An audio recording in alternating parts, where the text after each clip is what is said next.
تو یہی چیزیں جب پھر IMF کے وفد نے آ کے چیف جسٹس کو بتایا، پھر جب وزیر اعظم نے جا کر چیف جسٹس سے کہا کہ بھائی یہ کیا ہو رہا ہے، اس طرح کیسے ملک چلے گا، تو اس کے بعد بہرحال بہت ساری تبدیلیاں ہوئیں، لیکن 27 نومبر کی جو میٹنگ تھی اس کے جو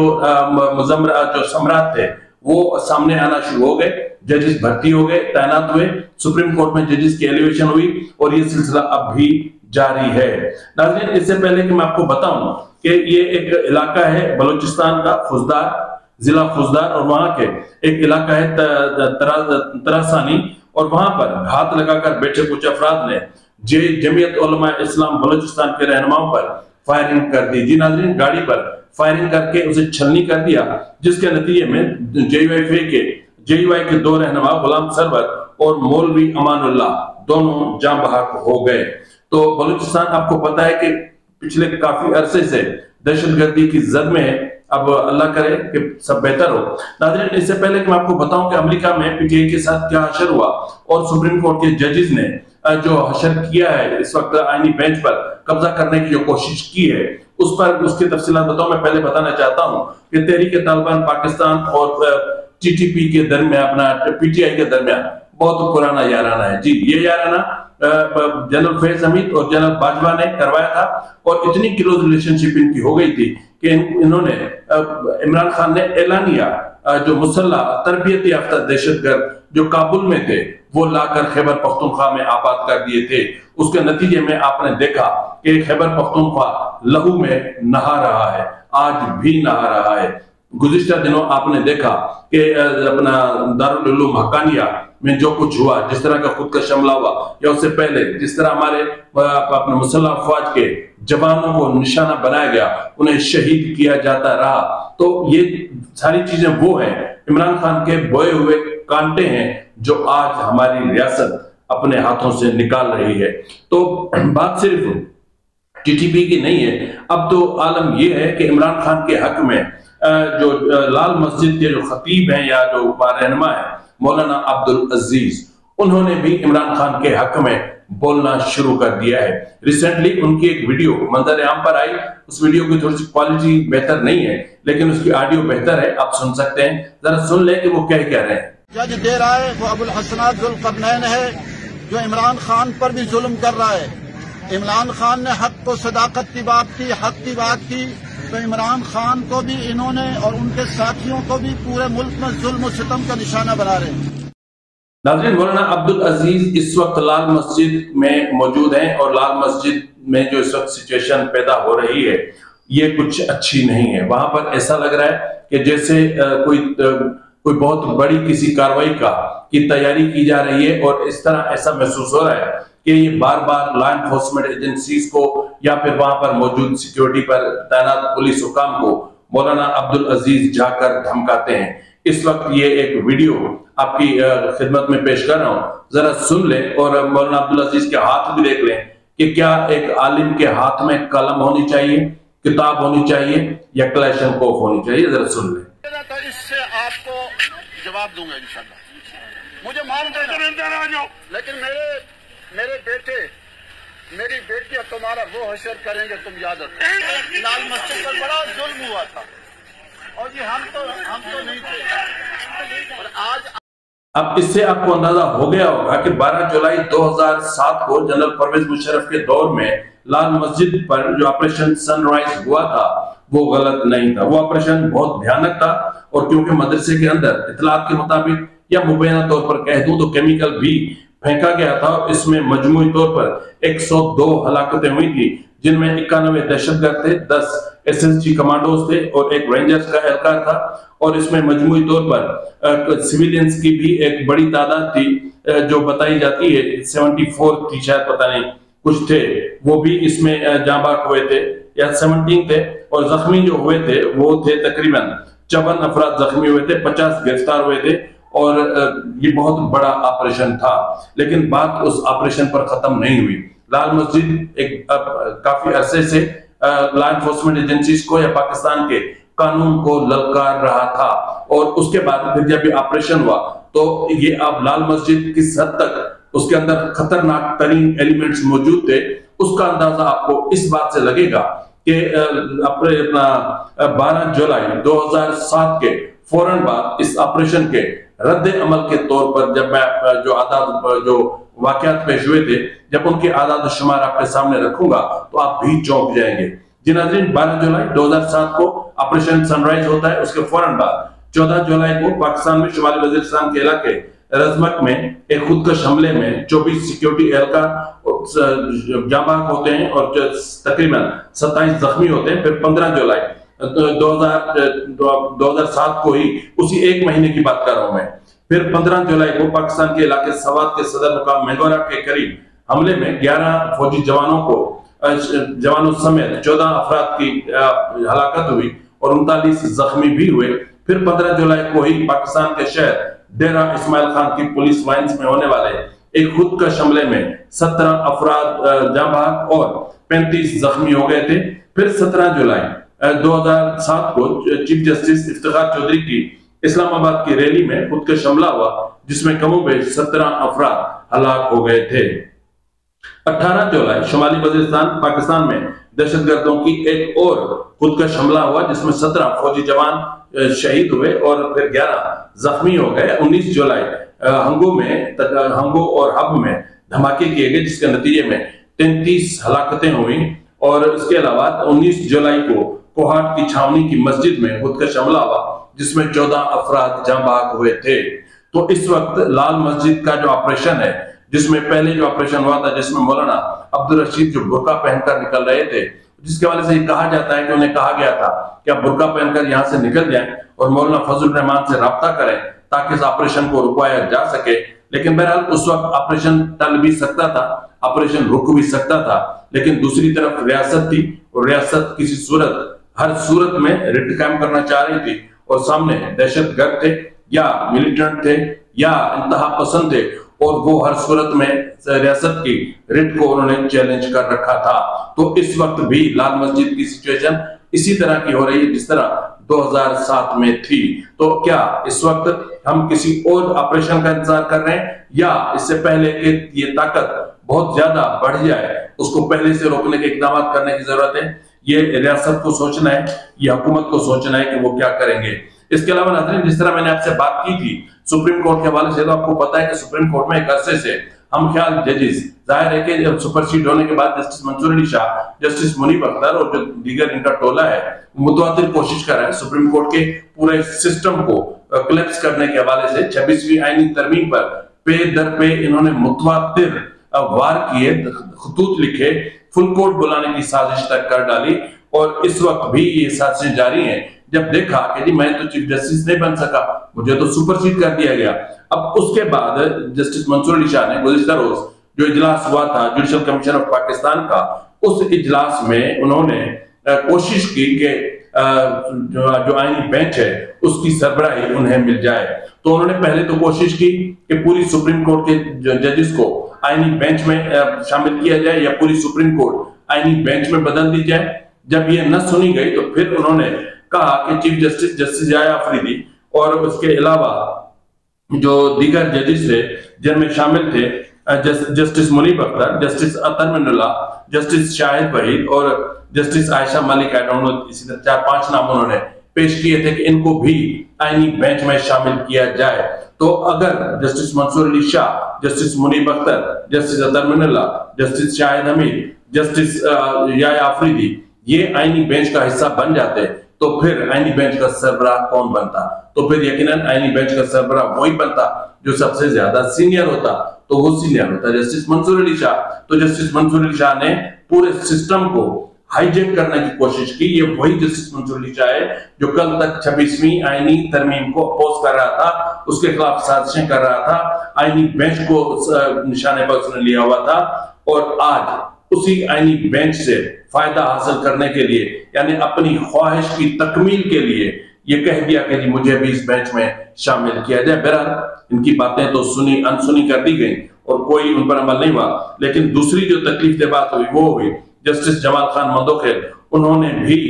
2 نام پیش کیے تھے، ان میں سے تھے جسٹس میرے خیال میں جسٹس شاہد وحید اور جسٹس اطہر من اللہ، یہ 2 نام شامل تھے۔ انہوں نے کہا تھا کہ ان 2 ججز کو بھی